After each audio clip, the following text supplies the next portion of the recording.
Sure. It's the middle of the night, it's storming outside, and we're in a creepy manor in the middle of the English countryside. Let's go exploring. What could possibly go wrong? Stories are meant to be shared. Narrated by Erin Robertson.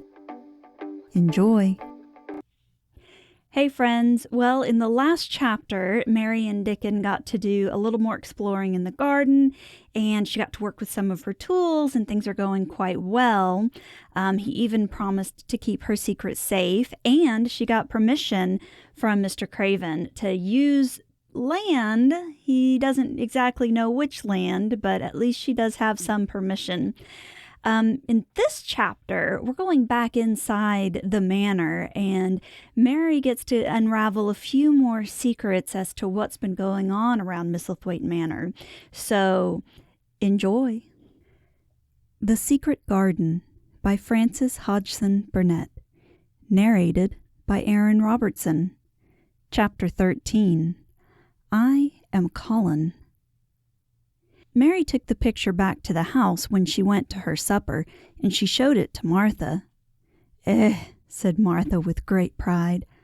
I never knew our Dickon was as clever as that. That there's a picture of a mistle thrush on her nest, as large as life and twice as natural. Then Mary knew Dickon had meant the picture to be a message. He had meant that she might be sure he would keep her secret. Her garden was the nest, and she was like a mistle thrush. Oh, how she did like that strange, common boy. She hoped he would come back the very next day, and she fell asleep looking forward to the morning. But you never know what the weather will do in Yorkshire, particularly in the springtime. She was awakened in the night by the sound of rain beating with heavy drops against her window.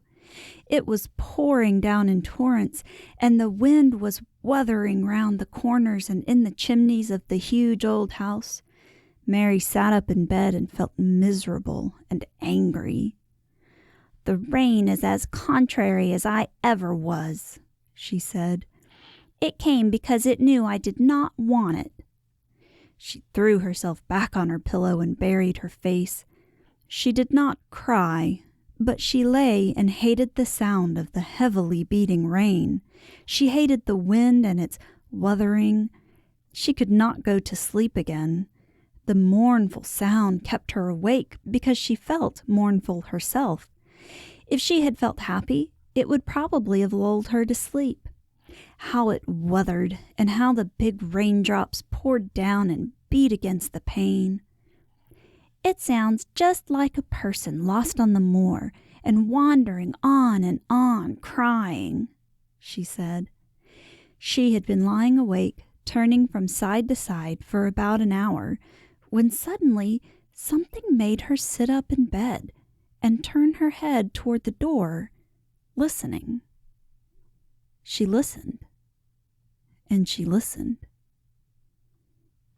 It isn't the wind now, she said in a loud whisper. That isn't the wind. It is different. It is that crying I heard before. The door of her room was ajar, and the sound came down the corridor, a far-off, faint sound of fretful crying. She listened for a few minutes, and each minute she became more and more sure. She felt as if she must find out what it was. It seemed even stranger than the secret garden and the buried key. Perhaps the fact that she was in a rebellious mood made her bold. She put her foot out of bed and stood on the floor. I'm going to find out what it is, she said. Everybody is in bed, and I don't care about Mrs. Medlock. I don't care. There was a candle by her bedside, and she took it up and went softly out of the room. The corridor looked very long and dark, but she was too excited to mind that.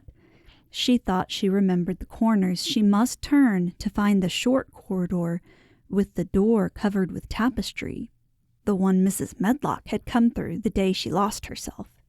The sound had come up that passage, so she went on with her dim light, almost feeling her way, her heart beating so loud that she fancied she could hear it. The far-off, faint crying went on and led her. Sometimes it stopped for a moment or so, and then began again. Was this the right corner to turn? She stopped and thought. Yes, it was. Down this passage, and then to the left, and then up 2 broad steps, and then to the right again. Yes, there was the tapestry door. She pushed it open very gently and closed it behind her, and she stood in the corridor and could hear the crying quite plainly, though it was not loud. It was on the other side of the wall at her left, and a few yards farther on there was a door. She could see a glimmer of light coming from beneath it. The someone was crying in that room, and it was quite a young someone. So she walked to the door and pushed it open, and there she was standing in the room. It was a big room with ancient, handsome furniture in it. There was a low fire glowing faintly on the hearth, and a nightlight burning by the side of a carved 4-posted bed hung with brocade, and on the bed was a lying boy, crying fretfully.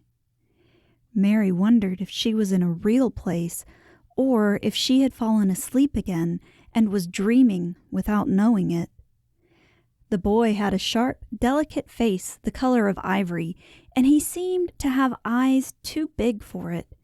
He had also a lot of hair, which tumbled over his forehead in heavy locks and made his thin face seem smaller. He looked like a boy who had been ill, but he was crying more as if he were tired and cross than as if he were in pain. Mary stood near the door with her candle in her hand, holding her breath. Then she crept across the room, and as she drew nearer, the light attracted the boy's attention, and he turned his head on his pillow and stared at her, his gray eyes opening so wide that they seemed immense. "Who are you?" he said at last, in a half-frightened whisper. "Are you a ghost?"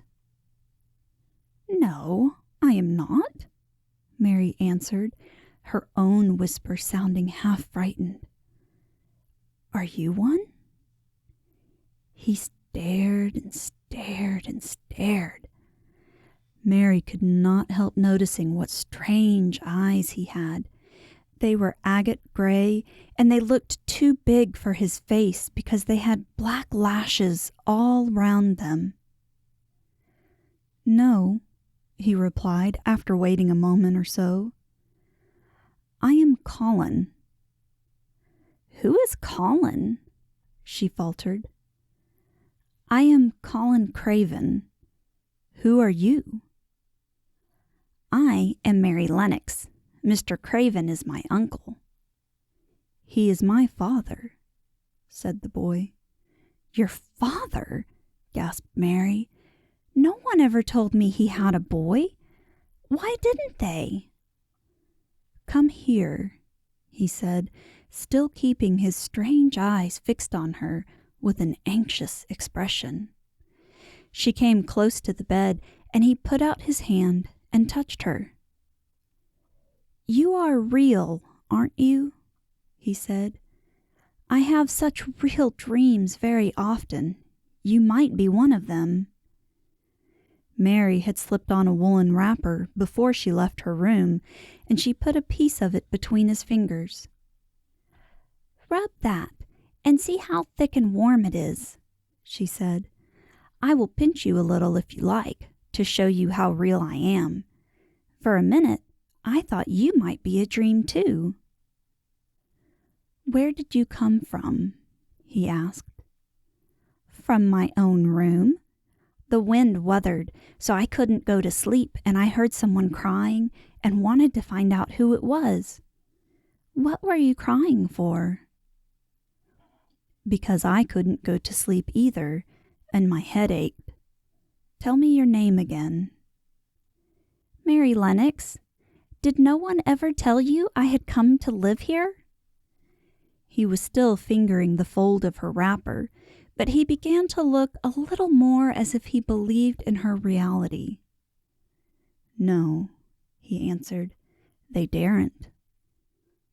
"Why?" asked Mary. "Because I should have been afraid you would see me.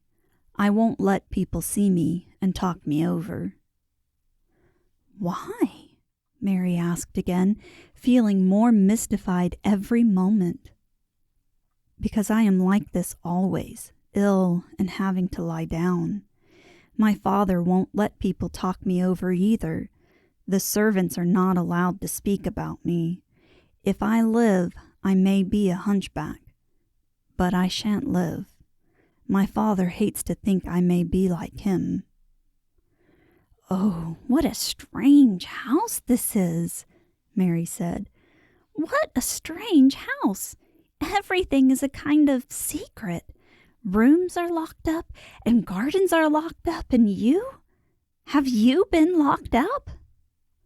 "No, I stay in this room because I don't want to be moved out of it.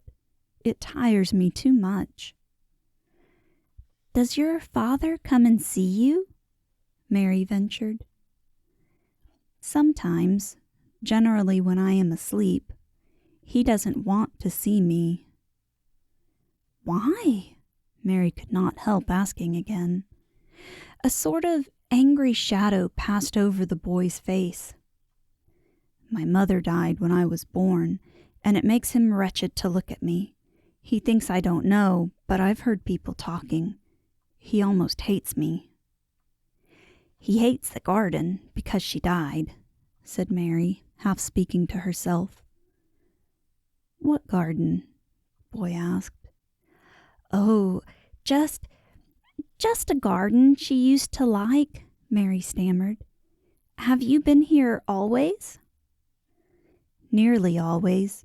Sometimes I have been taken to places at the seaside, but I won't stay because people stare at me. I used to wear an iron thing to keep my back straight, but a grand doctor came from London to see me and said it was stupid. He told them to take it off and keep me out in the fresh air. I hate fresh air, and I don't want to go out." "I didn't when first I came here," said Mary. "Why do you keep looking at me like that?" "Because of the dreams that are so real," he answered rather fretfully. "Sometimes, when I open my eyes, I don't believe I'm awake." "We're both awake," said Mary. She glanced round the room with its high ceiling and shadowy corners and dim firelight. "It looks quite like a dream, and it's the middle of the night, and everybody in the house is asleep. Everybody but us. We are wide awake." "I don't want it to be a dream," the boy said restlessly. Mary thought of something all at once.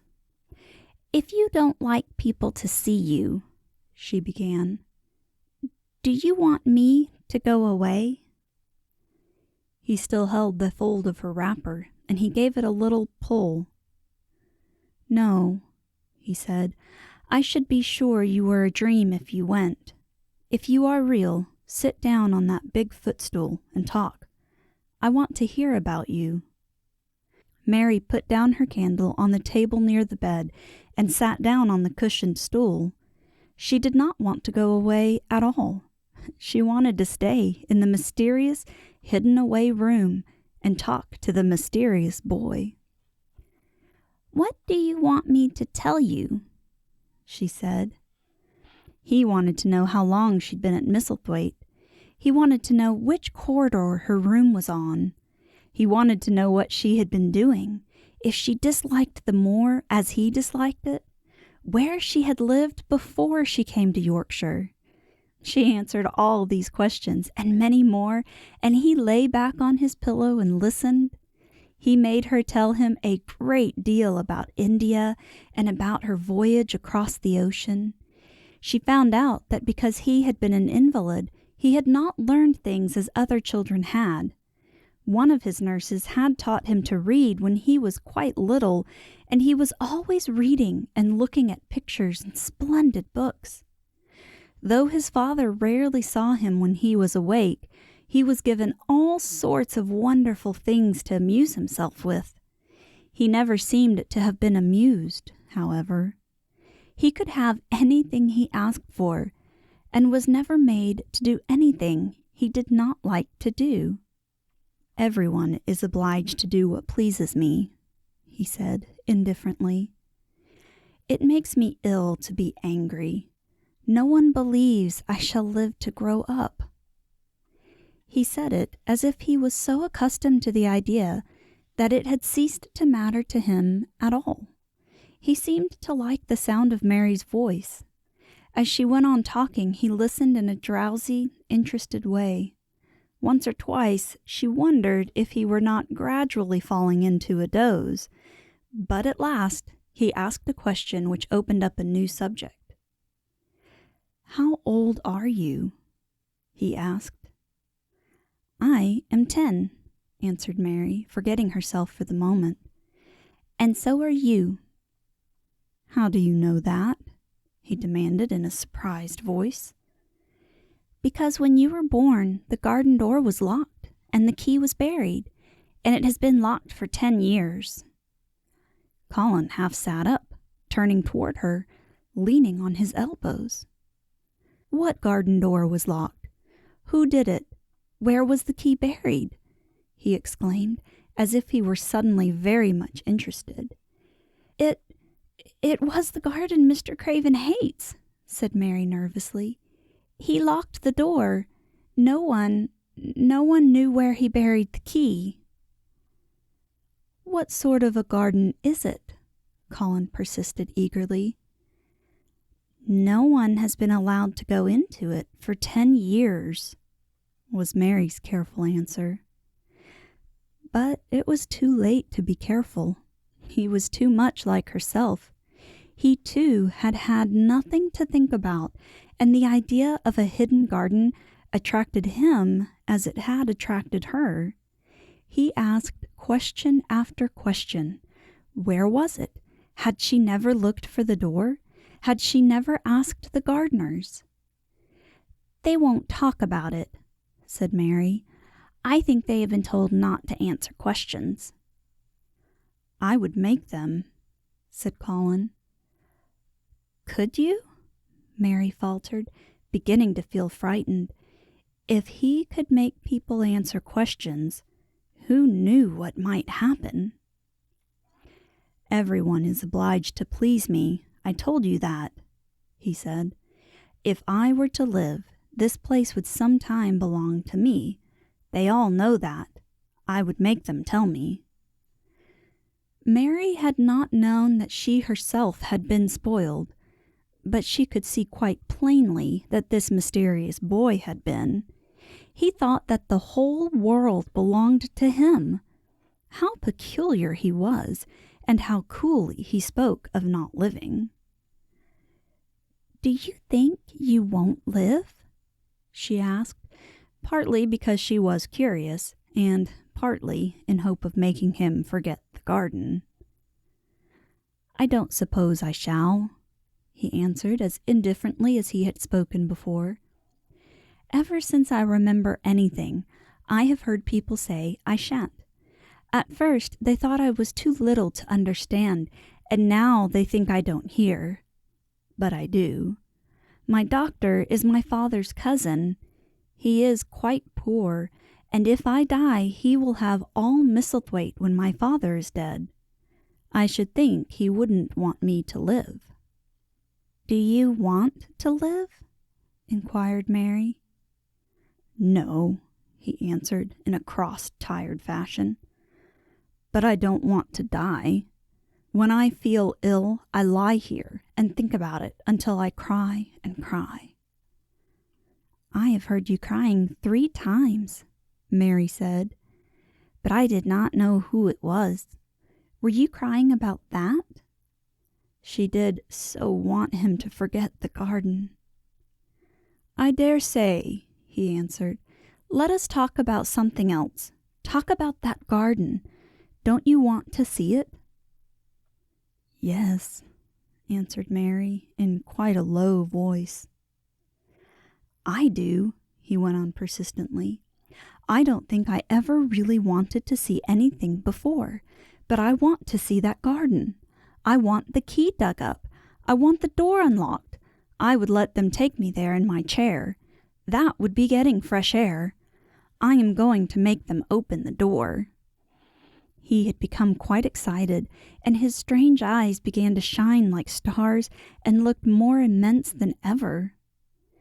"They have to please me," he said. "I will make them take me there, and I will let you go, too." Mary's hands clutched each other. Everything would be spoiled. Everything. Dickon would never come back. She would never again feel like a missel thrush with a safe hidden nest. "Oh, don't do that," she cried out. He stared as if he thought she had gone crazy. "Why?" he exclaimed. "You said you wanted to see it." "I do," she answered, almost with a sob in her throat. "But if you make them open the door and take you in like that, it will never be a secret again." He leaned still farther forward. "A secret?" he said. "What do you mean? Tell me." Mary's words almost tumbled over one another. You see, she panted, "if no one knows but ourselves, if there was a door hidden somewhere under the ivy, if there was, and if we could find it, and if we could slip through it together and shut it behind us, and no one knew anyone was inside, and we called it our garden and pretended that we were missel thrushes and it was our nest, and if we played there almost every day and dug and planted seeds and made it all come alive—" "Is it dead?" he interrupted her. "It soon will be if no one cares for it," she went on. "The bulbs will live, but the roses—" He stopped her again, as excited as she was herself. "What are bulbs?" he put in quickly. "They are daffodils and lilies and snowdrops. They are working in the earth now, pushing up pale green points because the spring is coming." "Is the spring coming?" he said. "What is it like? You don't see it in rooms if you are ill." "It is the sun shining on the rain, and the rain falling on the sunshine, and things pushing up and working under the earth," said Mary. "If the garden was a secret, and we could get into it, we could watch the things grow bigger every day, and see how many roses are alive. Don't you see? Oh, don't you see how much nicer it would be if it was a secret?" He dropped back on his pillow and lay there with an odd expression on his face. "I never had a secret," he said, "except that one about not living to grow up. They don't know I know that, so it is a sort of secret. But I like this kind better." "If you won't make them take you to the garden," pleaded Mary, "perhaps, I feel almost sure I can find out how to get in sometime. And then, if the doctor wants you to go out in your chair, and if you can always do what you want to do, perhaps we might find some boy who would push you, and we could go alone, and it would always be a secret garden." "I should like that," he said very slowly, his eyes looking dreamy. "I should like that. I should not mind fresh air in a secret garden." Mary began to recover her breath and feel safer because the idea of keeping the secret seemed to please him. She felt almost sure that if she kept on talking and could make him see the garden in his mind as she had seen it, he would like it so much that he could not bear to think that everybody might tramp into it when they choose. "I'll tell you what I think it would be like if we could go into it," she said. "It has been shut up so long, things have grown into a tangle, perhaps." He lay quite still and listened while she went on, talking about the roses which might have clambered from tree to tree and hung down, about the many birds which might have built their nests there because it was so safe. And then she told him about the robin and Ben Weatherstaff, and there was so much to tell about the robin, and it was so easy and safe to talk about it that she ceased to feel afraid. The robin pleased him so much that he smiled until he looked almost beautiful.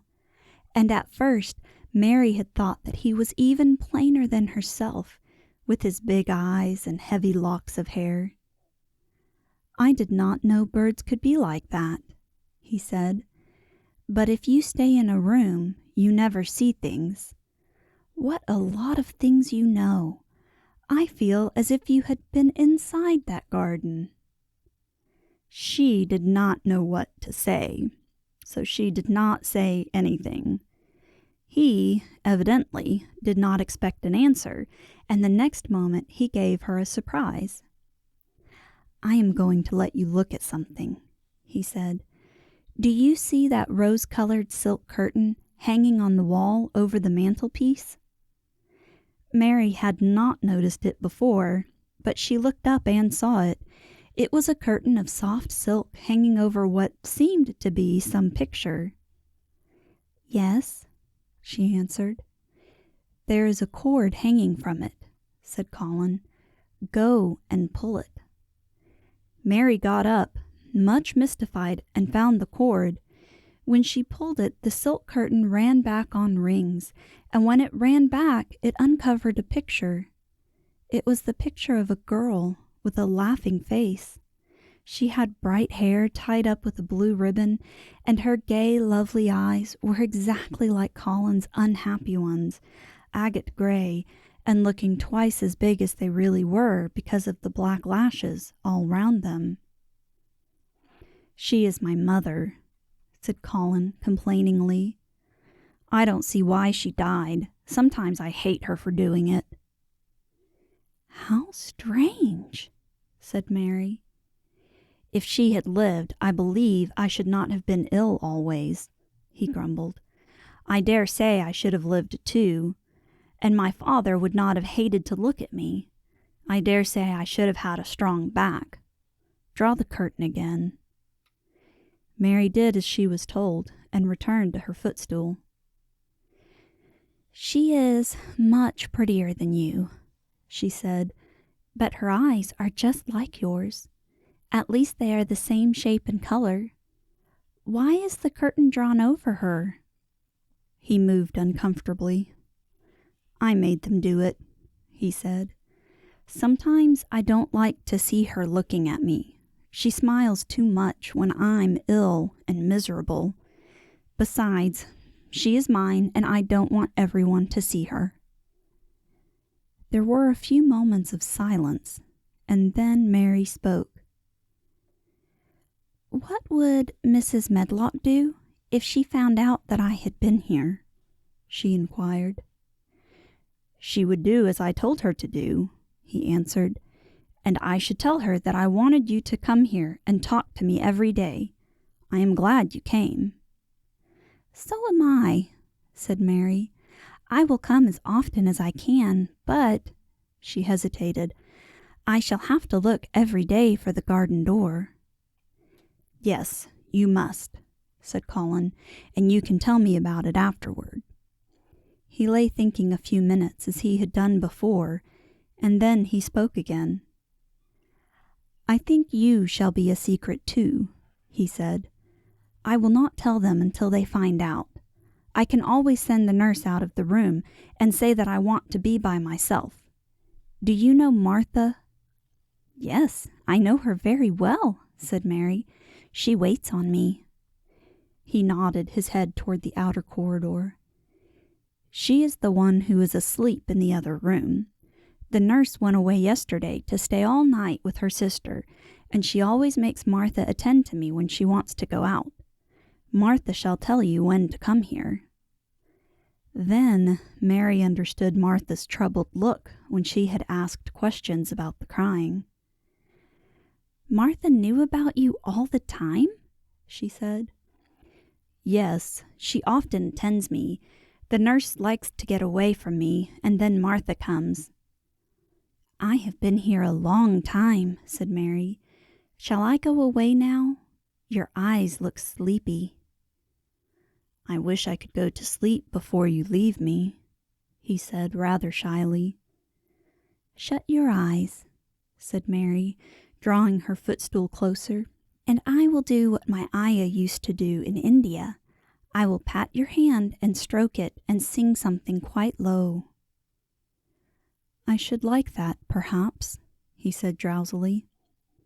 Somehow she was sorry for him and did not want him to lie awake, so she leaned against the bed and began to stroke and pat his hand and sing a very low little chanting song in Hindustani.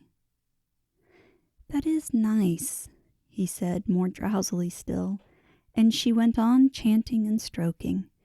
But when she looked at him again, his black lashes were lying close against his cheeks, for his eyes were shut and he was fast asleep. So she got up softly, took her candle, and crept away without making a sound. So Mary was right. There was someone crying, and it happens to be the little boy who will eventually be the heir of the Misselthwaite Manor. Who knew? So now she has another friend to play with and one more person who knows about the secret garden. But hopefully they'll be able to keep it just between the three of them. We'll find out what happens in the next few chapters when they get to start exploring together. Until then, thanks for listening. Today's episode was possible through Project Gutenberg, a not-for-profit online collection of public domain literature. For more information or to help support this archive, go to www.gutenberg.org. To listen and learn more about the narrator, go online to www.erin-robertson.com or find her on Facebook, YouTube, and most podcast apps at Narrated by Erin Robertson. Be sure to hit like and subscribe so you don't miss a single chapter. And as always, thanks for listening.